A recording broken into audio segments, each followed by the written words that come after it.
Bonsoir à tous et bienvenue dans ce point de l'information. Nous vous embarquons ce soir dans le navire tourisme avec notre rubrique Escale 225. Nos reporters guides Nou Sangaré et Gilles Tonien nous conduisent dans la ville de Bondoukou, située dans le nord-est du pays. Cette localité doit son charme à ses constructions de type soudanais, de la concession dite de Samori Touré au musée des arts et des traditions, en passant par la cité administrative. Ces bâtisses illuminent la ville aux 1000 mosquées. Nous vous proposons ce reportage dans le 19h30. Rendons-nous à présent dans la commune de Port-Boué. Son célèbre carrefour Aquaba affichera dans quelques temps un nouveau visage. La construction imminente d'un échangeur lui donnera fière allure. Elle apportera également une solution durable au manque de fluidité routière dans cette zone de la capitale abidjanaise. La pose de la première pierre de ce joyau a eu lieu récemment en présence des membres du gouvernement. Notre reporter Georgette Ido Fofana était témoin de cette cérémonie. Son compte rendu dans l'édition du soir.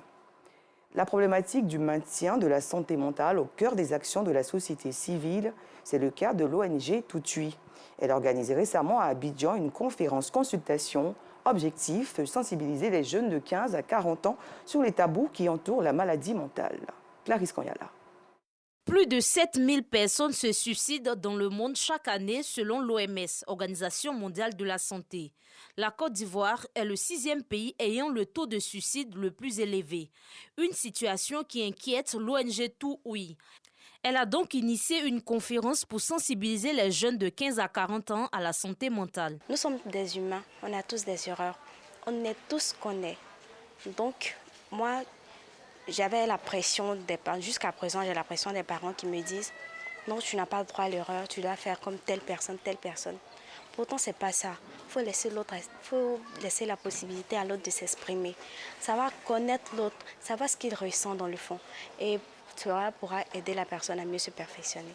À cette conférence, psychologues et thérapeutes ont donné quelques conseils pour avoir une bonne santé mentale. La particularité de notre démarche, c'est que tout individu étant particulier, étant singulier, ce qui aura marché avec X ne marchera pas forcément avec Y. C'est pour ça que nous disons que dans l'approche, connais-toi toi-même et prends tes décisions. Aujourd'hui, la société dans laquelle nous vivons nous façonne en fonction d'un idéal que cette société veut. Mais qui réussit? Celui qui réussit, c'est celui qui s'épanouit, qui est en adéquation avec lui-même. Donc la santé mentale, c'est être en paix avec soi-même. Comment allez-vous vraiment?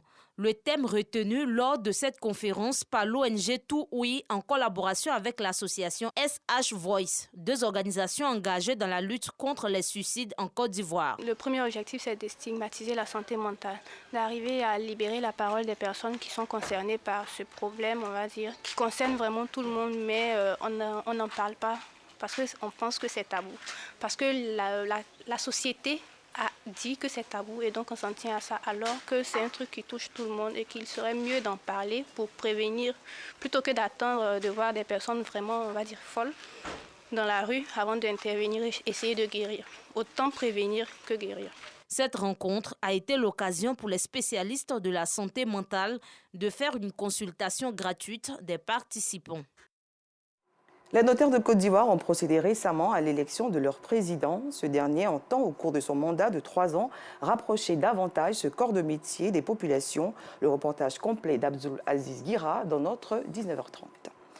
Hors de nos frontières, pour la 2e fois en 2 semaines, des milliers de Soudanais partisans des islamistes manifestent aujourd'hui devant la délégation de l'ONU à Khartoum, la capitale.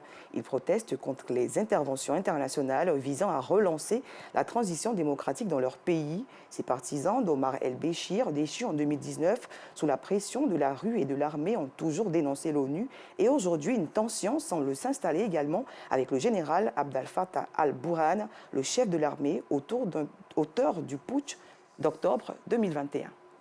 Dernière information de ce flash, la victoire du démocrate Mark Kelly aux États-Unis, annoncée hier, a permis au parti du président Joe Biden de n'être plus qu'à un siège de conserver la majorité à la Chambre haute.